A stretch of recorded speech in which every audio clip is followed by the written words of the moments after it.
Hello, welcome to another edition of Capper Comparison Picks. I'm Ranch. Today I'll be giving you the Capper Comparison Picks for UFC Vegas 56. More prelim fights, I believe. I don't know, the order's messed up since I started my research, so these aren't, they're not in order. But I do believe I have 3 more prelim fights. Could be wrong though. Actually, I got the list right here. Let me see as of lately. Saint-Denis, Trizano. Just bear with me. Blanchfield, prelim. Oh, Mike Trizano, lucky. This is a main card fight. You got a main card fight mixed in here. So we're going to call these select fights, but these are the order I did the research in. So I do groups of 3 fights at a time. If it's an odd number, I'll do a 4-fight show. That's why I got 4 boards. Or I'll do a 2-fight show if it's like main and co-main event. I'll do it like that. But anyway, let's get into this. Opening this show up, we have the fight between Benoit Saint-Denis, the French Special Forces dude. French Special Forces, no joke. Taking on Niklas Stolze, the Green Mask. See what I did there with his name? Green. The anti-neo-Nazi, anti-white supremacist German guy. Green Mask, Niklas Stolze. Okay, this is going to be an interesting fight. Benoit Saint-Denis is coming off a loss where he took a beating by Elizeu Zaleski. Elizeu Zaleski was just... the fight should have been stopped, all rights being said. He had that one, the ref was that one Russian guy. Man, I should have wrote his name down. I didn't though. But the guy got fired after that fight for letting it continue. However, in his defense though, Benoit Saint-Denis, after getting pummeled almost to death in the 2nd round, 3rd round, he arguably won that round because he came back and it showed, you know, excuse me, it showed Benoit Saint-Denis' grit, his grit in that fight. So prior to that, he's coming off a Brave FC fight where he did get an arm triangle round 1 against Arcat Ramos. Okay, interesting. Yeah, he's had a lot of like various regional scene. Like I said, he's 8-1. The only loss he took was that last loss to Elizeu Zaleski, but that is a tall order for your UFC debut. He has a judo background. He trains at a Warrenteam Elite in France. He has the Maltese cross tattoo on his chest, and that thank you Gerald Lynch from Friday night's live stream discussion, open discussion. Be sure to check that out. I did a prelim Capper comparison also last week. Check that out as well. But I learned in the Friday night's live stream with BC Dave, in the chat, Gerald Lynch. See, I thought the Maltese cross symbol, I thought that was like somewhat like supremacist. I was unaware. I was told a long time ago, back when I was like 17, I wore Independent Trucks. It was like a skateboard company. They make skateboard trucks, and they use the Maltese cross. And I was told by this Indian guy, this doctor, that, oh, you know, that the Germans used to use that symbol, that Maltese cross symbol. So I don't know if I don't think I like that. And so I never looked it up or anything. I just assumed there was some sort of supremacy behind it. It didn't change. I still wore Independent Trucks, and I still, whatever. But thankfully, Gerald Lynch, because I'm like, what a weird concept, because Stolze, anti-neo-Nazi, anti-white supremacist. He's a big proponent of anti-white Semitism, or anti-neo-Nazi, white supremacy, okay? So I was like, oh, maybe he'll see that Maltese cross and it'll give him a little bit more spunk. But it turns out Gerald Lynch said Maltese cross was the symbol for the elite, like military of the old musketeer type French, like the Argonaut, or I forgot what the exact terminology, but it's not white supremacist. It's just saying you're like French special forces, which makes sense because Benoit Saint-Denis is. So Niklas Stolze, his opponent, the Green Mask, he's coming off a loss to Jared Gordon by right cross round 1. Before that, he lost to Ramazan Ameev in his UFC debut. He did take that fight on short notice, though, in his defense. And he lost by unanimous decision. He has an extensive kickboxing background. He does have some fights as a kickboxer. And he's not bad, too. He's pretty good. He's been in 2 or 3 different German regional scenes where he's become champion of at least 2 of those. His last one is called Nova FC, where he beat Omar Jesus Santana by unanimous decision. He's 3-2 in his last 5 pro fights, and as I mentioned, he does have championships in German regional scenes, including Nova FC. He's got 3 different gyms written on his Tapology. They're all in Magdeburg, Germany. I think 2 of them are right down the road from each other. I think it's the same day, because you go on Tapology to list the address and everything. You can list a phone number. You can call these places up. But anyway, his primary gym is called La Onda Fight Club. Then he's got a BJJ gym called 39er Camp or Kampfkunstschule, which I think that's just like a region. And then he's got a strength and conditioning gym called CrossFit The Fur, all in Magdeburg, Germany. He is a BJJ brown belt, taking on the French special forces, special forces. Hold on 1 second. Okay. Benoit Saint-Denis is 26 years old. Niklas Stolze, 29 years old. Now let's dirty up this board and see what the cappers have to take in this interesting welterweight fight. Taking the favorite, -145 favorite for Benoit Saint-Denis. Stolze comes in at +125. I got these right off the bat online just before filming. Okay, taking Benoit Saint-Denis, we've got Artem MMA analysis, and he's taken Benoit by knockout. Okay, Blood Money, my buddy Cody, he's on the side of Saint-Denis by decision. Blood Money there. Then we got UFC Celebrities and Classics. That's Vlad, the Bulgarian Cowboy, another good friend of mine, taking Benoit Saint-Denis. Then we've got Dev, the Dude, and Cell, the Red. Links will be in the description. Both these guys are considering Benoit Saint-Denis a lock. However, I want a full disclosure. Dev is he's not betting UFC anymore. He does a lot better with his predictions when he does not put money on them. He didn't bet last week and he went 9-2. 9 of 11 correct picks last week. So he's going to stay close with that.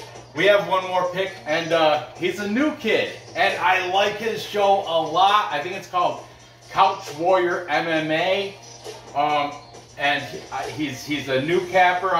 I'm bringing new cappers on the show because I guess there's some cappers I've been using that I'm not going to mention names, but all right, they asked me not to use them anymore. I respect that. No more. I won't. You know who you are.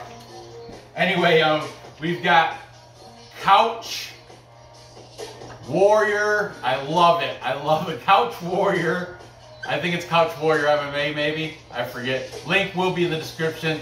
He's taking Niklas Stolze here with the kickboxing experience. He thinks he's going to get it, be able to, and he's got the BJJ brown belt. So he's well-rounded, Niklas Stolze, and I can see it's close, plus money, close line. I can see it happening. Couch Warrior MMA taking Stolze for the win here over Benoit Saint-Denis. Unfortunately, I can't agree with them. I'm on the side of Benoit. If you do go back and check out my live stream I did with Dave on Friday, I do make picks on all these fights, early predictions on all these fights, except for two fights I was still on the fence with, and they were coincidentally the ones that were added late. We got the Carolina and the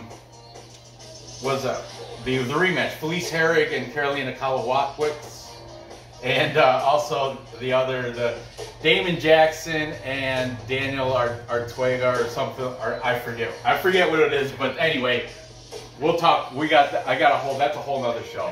Anyway, I'm on the side of the French Special Forces here, Benoit Saint-Denis. He showed his grit, he showed his will, he's not going to quit. Stolze, I've seen him taken care of in the past. I think Benoit Saint-Denis is going to be able to take care of him as well. I think it's going to happen within distance, which on Bet Online, that should make it a plus money bet. I'm not sure on Tapology if I'm going to pick knockout. Yeah, I'll probably pick KO, probably pick by knockout, but I got Benoit Saint-Denis. Yeah, you know what? Instead of within distance, he's not going to sub Stolze. So it's going to be TKO for Benoit Saint-Denis. I think probably second or third round, I think Stolze will hang with him the first. Moving on. Next we have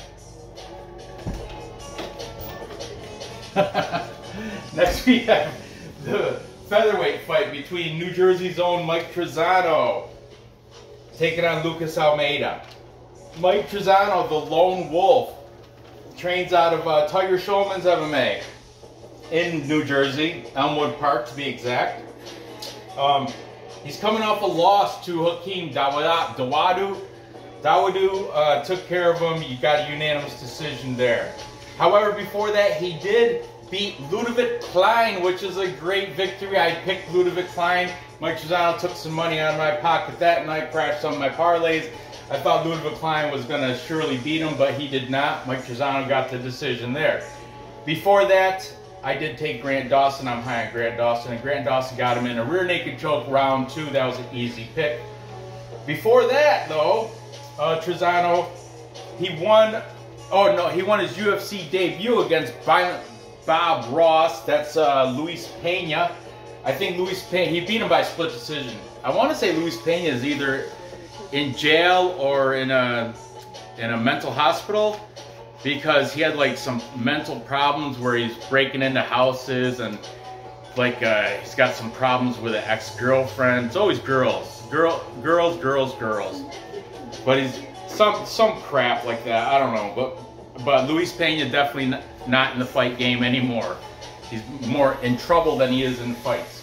Okay, then before that, he won the Ultimate Fighter. He was the winner in the Ultimate Fighter, where he beat Joe Giannetti by split decision. Okay, Trizano and Almeida both have the same height, same reach. Lucas Almeida, this is his UFC debut coming against Mike Trizano.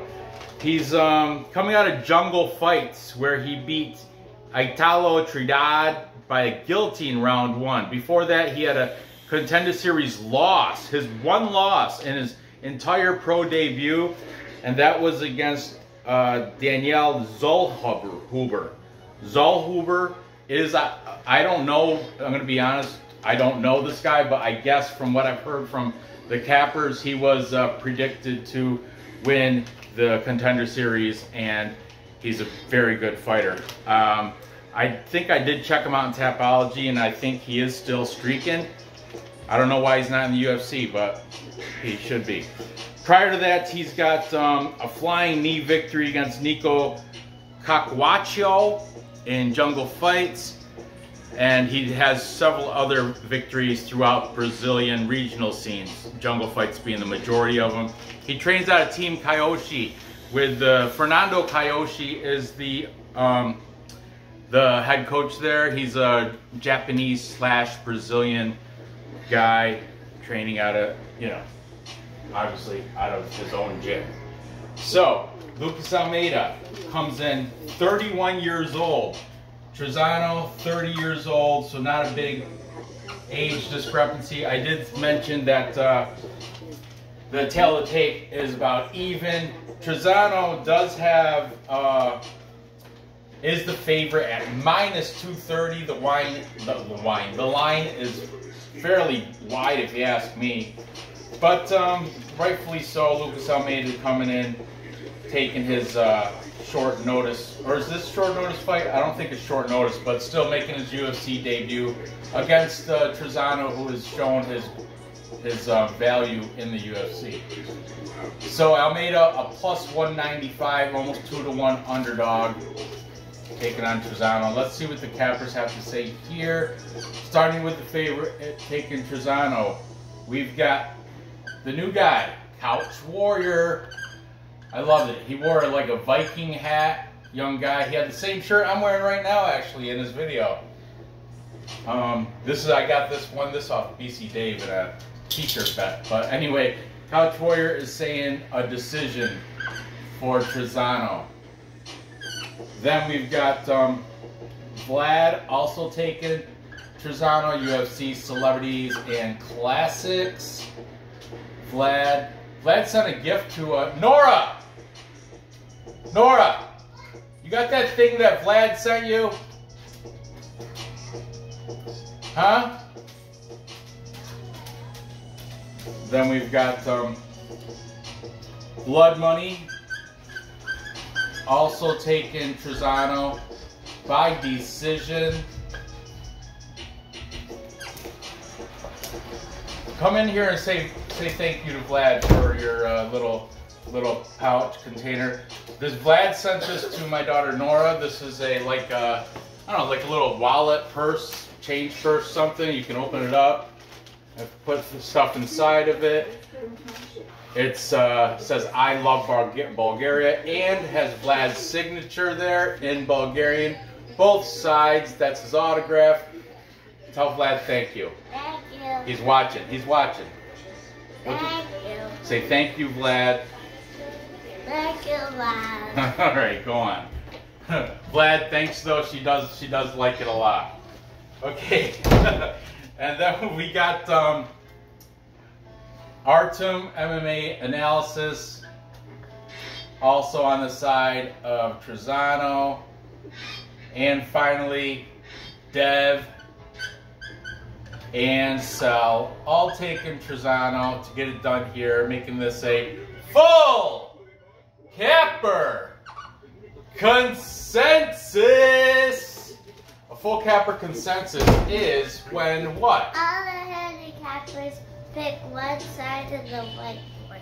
And in this case, all the handicappers are picking one side of the whiteboard, and they're all taking Mike Trizano to beat Lucas Almeida, but that's kind of a given as Mike Trizano is a 2-to-1 favorite.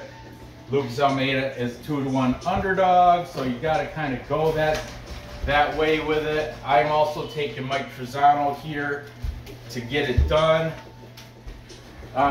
I think Mike Trizano is more of a decisionator, so that's how I think he's going to probably do it. He's going to get it done by decision. Moving on. Next we have, finally, the ridiculously lined fight between Erin Blanchfield, cold-blooded Erin Blanchfield, taking on JJ Aldrich in this flyweight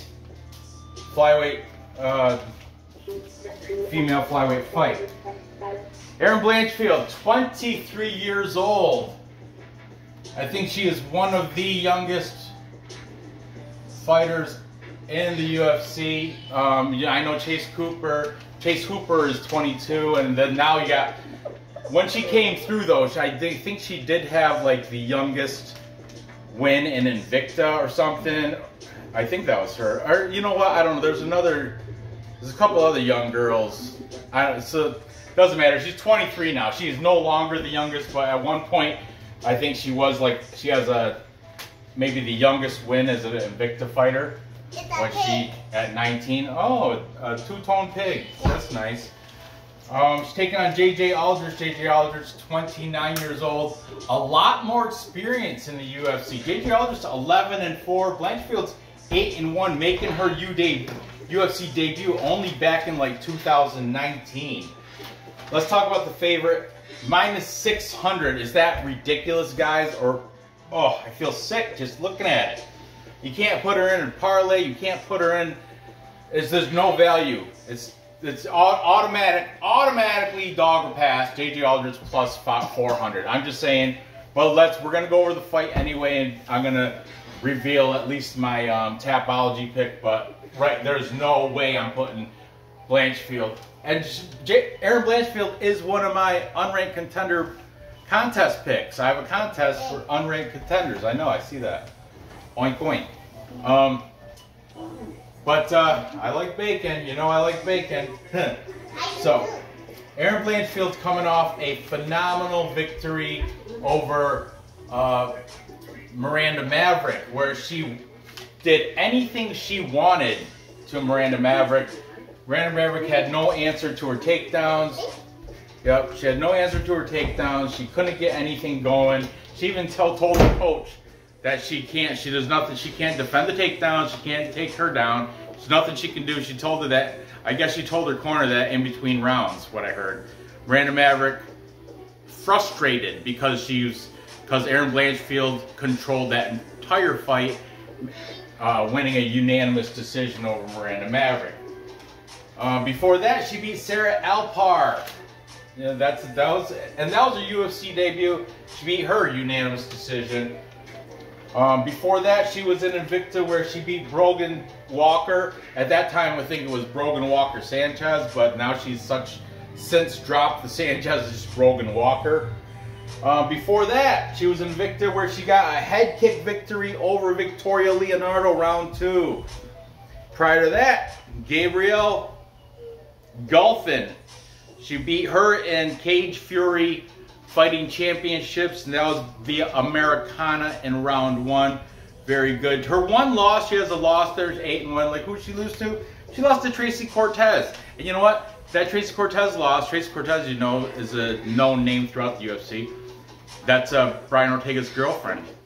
Anyway, Tracy Cortez, that was a split decision too, and that happened back in Invicta, where Erin Blanchfield went to a split decision. So one of the judges in Invicta at least went that way. So not a bad loss to have against Tracy Cortez by split decision. She trains out of MK Muay Thai. That is in New York. I think it's down by Long Island, if I'm not mistaken, which I could be. I don't know. She's got a half-inch reach advantage against her opponent, the underdog, 29-year-old JJ Aldrich. JJ Aldrich is not a slouch. JJ Aldrich was once the hot prospect as well. That's why this line is ridiculous, and automatically, because JJ Aldrich has the far more UFC experience, I have to take her on a hedge bet. Instant. It's an auto. Plus money. I'm a plus money junkie. It's like you can't see plus money like that on a girl who shouldn't be that much of an underdog. I do believe she should be an underdog, but not at plus 400. That's like feeding your habit. That's like the drug. That's what's a junkie. Plus money junkie. Okay, JJ Aldrich coming over a win over Jillian Robertson. Fantastic win. Before that, Vanessa Demopoulos. Fantastic win. Before that, Courtney Casey. That's Thiago Santos' girlfriend. Fantastic win. No, it's not. I'm sorry. Thiago Santos' girlfriend is Yana Kunitskaya. Courtney Casey is, I think, Drakkar Klose's girlfriend. Somebody's girl. I think it's Drakkar Klose. Anyway, it doesn't matter. Before that, JJ Aldrich did take a loss by split decision to Sabina Mazo. Sabina Mazo also at that time was a upcoming prospect. She has since dwindled out a little bit. I think she's on a little bit of a losing skid. And prior to that, she beat Lauren Mueller by unanimous decision. All these fights are UFC also. She's done been in the UFC for quite some time now. 4-1 in her last 5, training out of Team Elevation in Colorado. Elevation, as of recently, has been kind of on a decline ever since Coach Wood married Joanne Calderwood, now Joanne Wood. Ever since then, it's kind of been like, I don't know, it's been, I don't know if there's a correlation to that, getting married or something, but it seems like the wins out of the Elevation camp have been on a little bit of a downward swing. That's just something I've been looking at. I don't know if that's true, but it just seems that way, right? Anyway, JJ Aldrich will have a 1-inch height advantage. As I said, the reach, half an inch going on Blanchfield side, but that's really nothing. Same with the height, an inch is nothing. So pretty much say same height and reach for these two. JJ Aldrich, 6 years older, but still under 30. So I think actually that's where you want to use that veteran knowledge as the better factor, being a little bit more well-known throughout the ring, throughout the cage. Seeing a lot of it. Look, 8-1, 11-4, and Aldrich has been in the UFC for quite a while. Blanchfield made her debut against Sarah Alpart. This will be her 3rd fight in the UFC. Minus 600. I understand. She really housed Miranda Maverick. Like, recency bias is strong in that. And I like Blanchfield, but boy, do not plus 400. I got to. Anyway, let's see what we got. Taking Blanchfield, we've got Artem MMA. Taking Blanchfield, we've got Dev and Sal. Taking her. Blood Money by decision, of course. Because decision minus 230 to be over 2.5 rounds. The bookie's got to go. If you think it's going to end short, plus 200, that might be, you know, a way to go. But I see it going decision as well. And then we've got the Couch Warrior, the new kid. Couch Warrior taking Blanchfield. And finally, Nora's favorite handicapper, Vlad, is being the contrarian pick. God bless you, cowboy. UFC celebrities. And classics. Taking the huge underdog. Plus 400 underdog in JJ Aldrich to get it done. I like it. I love it. I like it a lot, Vlad. I really do.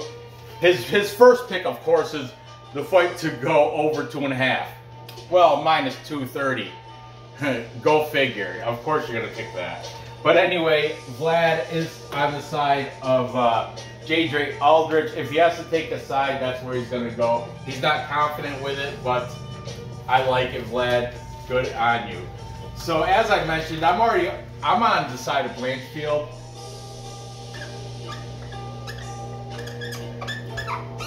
And I think she's going to win by decision. However, at plus 400, I have to hedge bet JJ Aldrich. I have to throw at least a half a unit on JJ Aldrich. People are like, what's a unit? A unit, I read back when I started doing this gambling thing, sports gambling, I heard everybody, like the pros, like Mitch's from Pro Dogs, and Mitch from Pro Dogs, and Gianni the Greek, and all these guys, like, back when I started, I didn't even do UFC, I did NCAA sports and international soccer and stuff. But they said a bankroll should be 2% of a unit should be 2% of your bankroll. My bankroll, I have plenty of books, but I keep roughly, I want to say roughly $1,000 in each book. If I get up to like 1,500, I withdraw 500, keep 1,000 in there. And in fact, instantly goes to my bank account. I do that with every book. So if I have a good UFC weekend, And each book I'm making, you know, 600, 600, 500, for whatever. Anything over 1,000, I'll dump it back into my bank account. That's how I do it. So a unit, 2% of 1,000 is $20. That is a unit for me. Unit for other people, $100. That's a big unit, but hey, this is my hobby. It's not, I'm not making a living. I have a real job that pays me very well, that I pay my bills.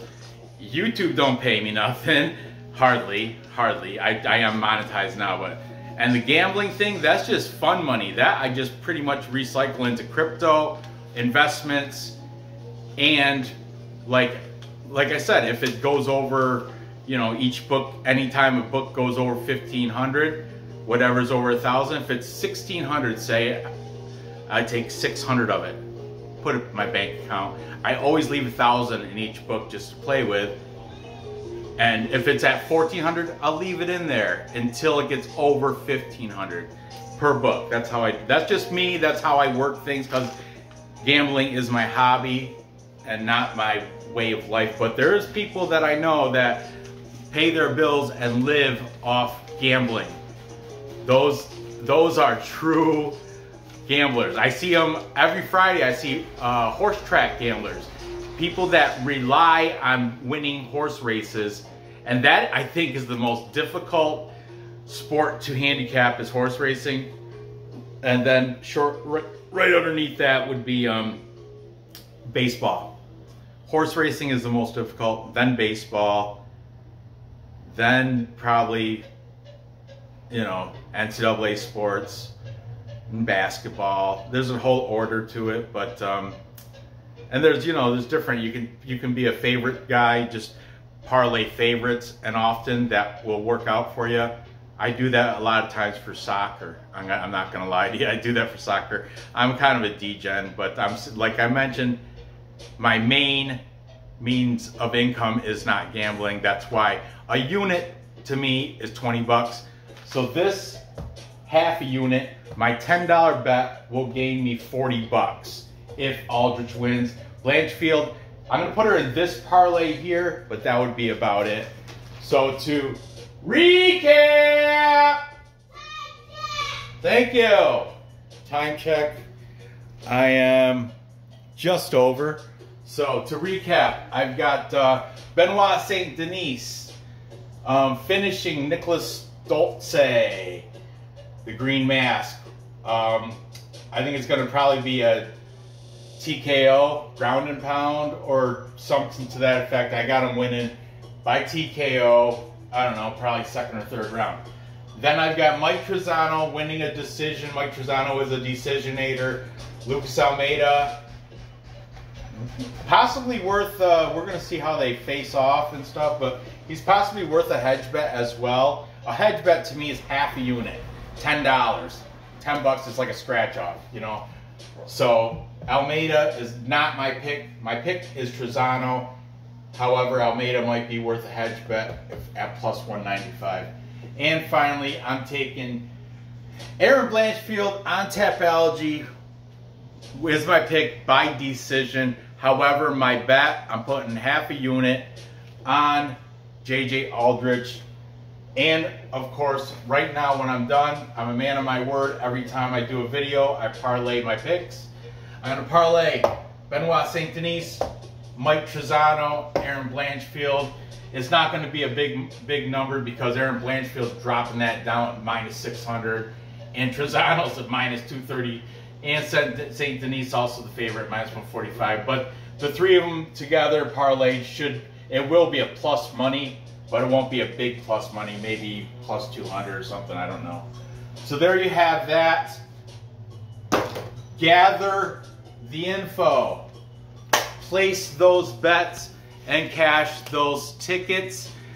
Today is Memorial Day, so I already have another show already loaded up. I just gotta erase the board, upload this, and then I'm gonna make another video for more select fights, I guess, because as I said, Trizano, this is on the main card now.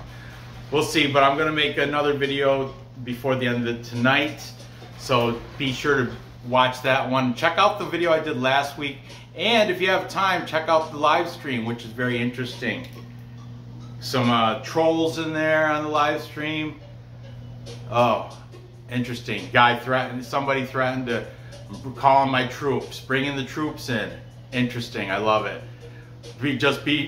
Another note I'd like to add though, if you do watch the live stream, mature audiences only. It's an adult show, so if you're under 18, I'd urge you to not tune into my show because there's some drug and alcohol use, and there's some cursing, some adult-themed content is not intended for children. I don't want my kids watching it, and I don't want other children watching it as well. You get that? You know who I'm talking to.